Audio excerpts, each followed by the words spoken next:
In every era of American history, there have been families who had very little, and from that little, they built lives of real meaning, fed their children, kept their homes warm, and held on to a dignity that no amount of hardship could take from them. The world rarely paid much attention to how they did it, but the knowledge they carried, of stretching every resource and turning nothing into something, was among the most remarkable practical wisdom this country ever produced. And most of it was never written down, because the people who knew it had no time and no platform to write it. Here is the truth that gets overlooked. Poor families across American history were not less capable. In many ways, they were more capable than the prosperous households around them, because they had to be. The skills required to feed a family on almost nothing, to keep them clothed on cast-offs, to heal them without a doctor, to keep them warm without much fuel, are skills of a very high order. Number 12 on this list could turn a single pound of beans into a week of meals. Number 5 made medicine from plants that grew wild in any field. These 18 hacks weren't lost because times got easier for everyone.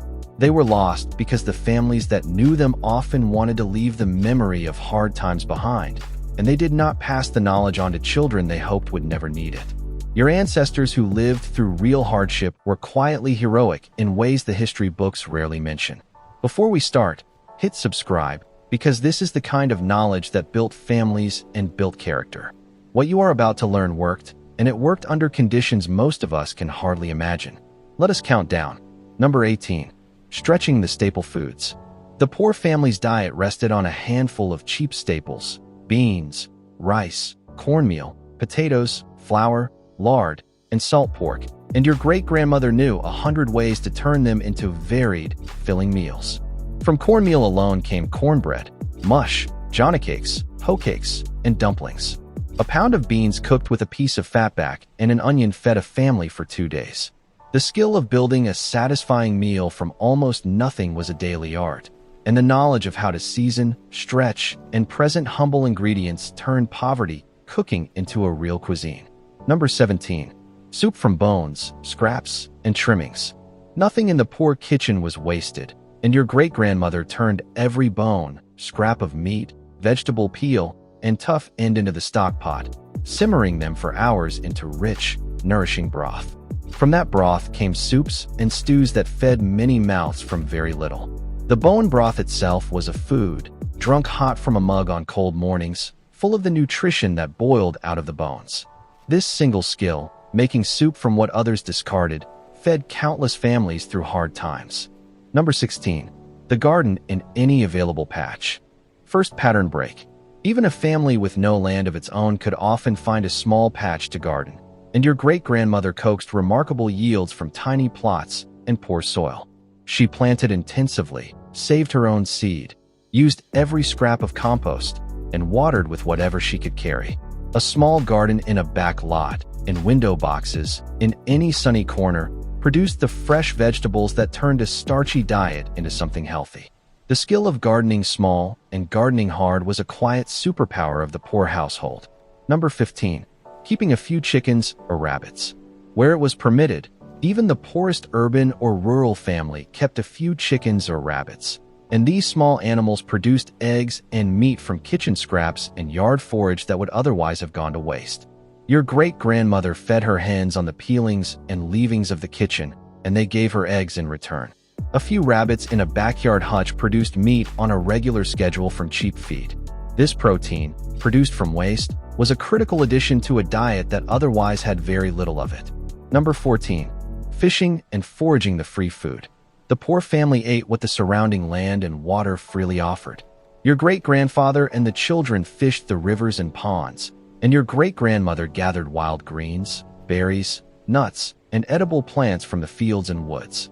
Dandelion greens, poke when it was young, wild onions, blackberries, walnuts, all of it free for the taking and full of nutrition.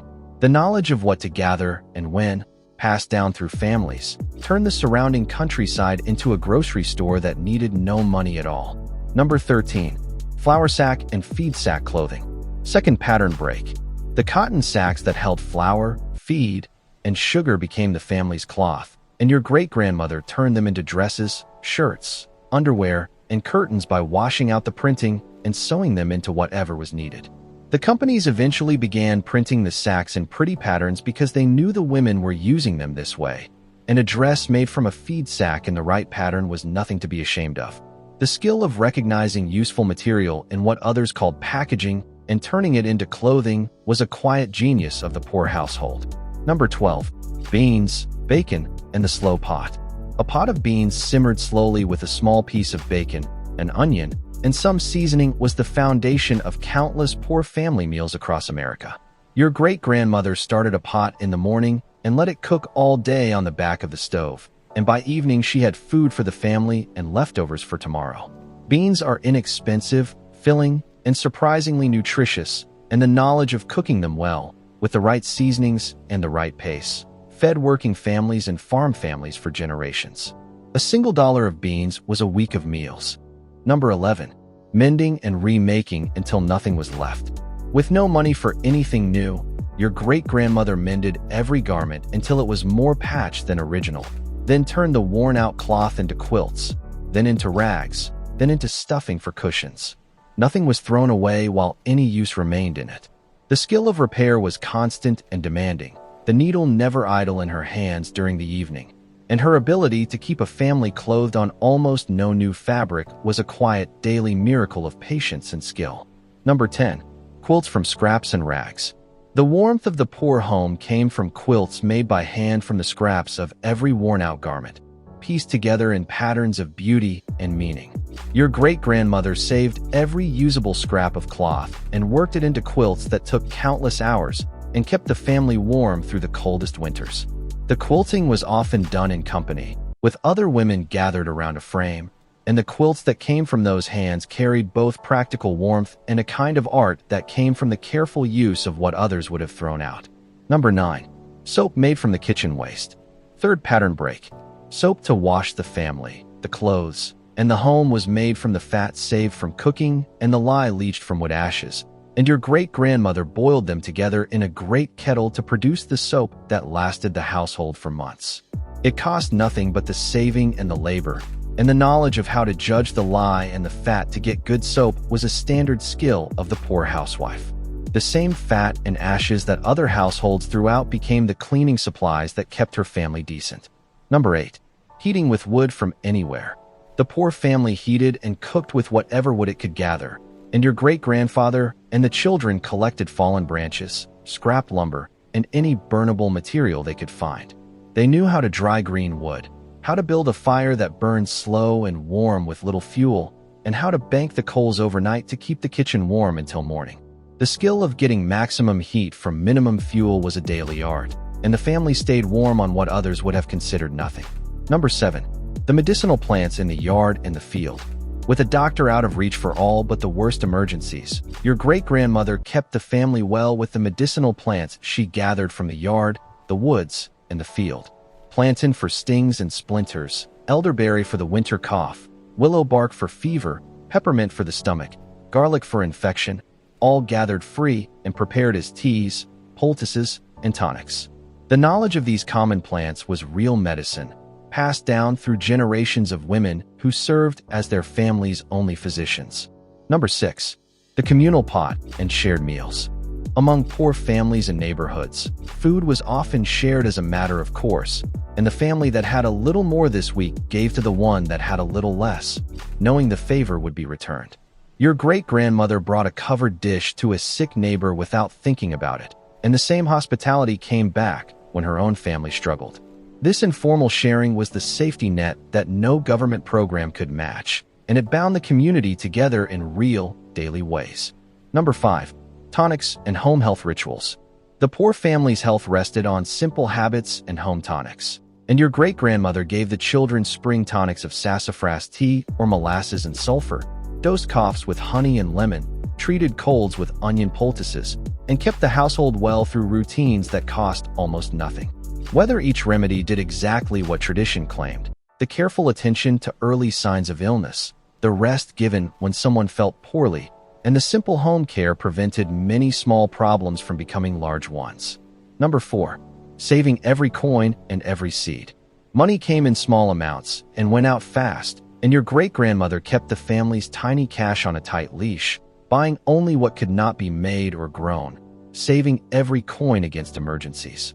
She saved seeds from the garden so she would not have to buy them, saved fat for soap, saved buttons from worn-out clothes, saved string, saved everything that might be needed. This relentless saving turned a small income into a household that lacked very little of what it truly needed. Number 3. Patience and the long view. The poor family lived by the long view, knowing that any improvement came slowly and that today's hardship was a step towards something better. Your great-grandparents did not expect things to be easy, and they did not give up when they were not. They worked, they saved, they raised children to do better, and they kept their dignity through years that would have broken people who expected an easier path. That patience and steadiness was an inheritance worth more than money. Number 2. Pride in doing without. There was a real and quiet pride in the poor household in being able to do without, in needing very little, in handling one's own affairs with no charity asked for, and none given without being repaid in kind. Your great-grandparents did not consider themselves poor in the sense that mattered. They had their work, their family, their faith, and their skills, and they took satisfaction in providing for themselves from those resources. This pride was both shield and engine, and it kept families moving forward. Number 1. The wealth of skill. This is the principle that holds all the others together. A poor family with skill was rich in a way that mattered, and your great-grandparents possessed a depth and breadth of practical ability that the modern prosperous household has almost entirely lost. They could grow, cook, preserve, build, mend, heal, raise, teach, and endure. They needed very little because they could do so much, and that wealth of skill was the deepest and truest answer to having little money. It is the answer still. The forgetting came as families rose into easier times and chose to spare their children the lessons of hard ones, and the skills slipped away within a generation or two. But the knowledge is not lost, only quiet, and any family that chooses to recover even a piece of it is wealthier for the choice. Here is your challenge.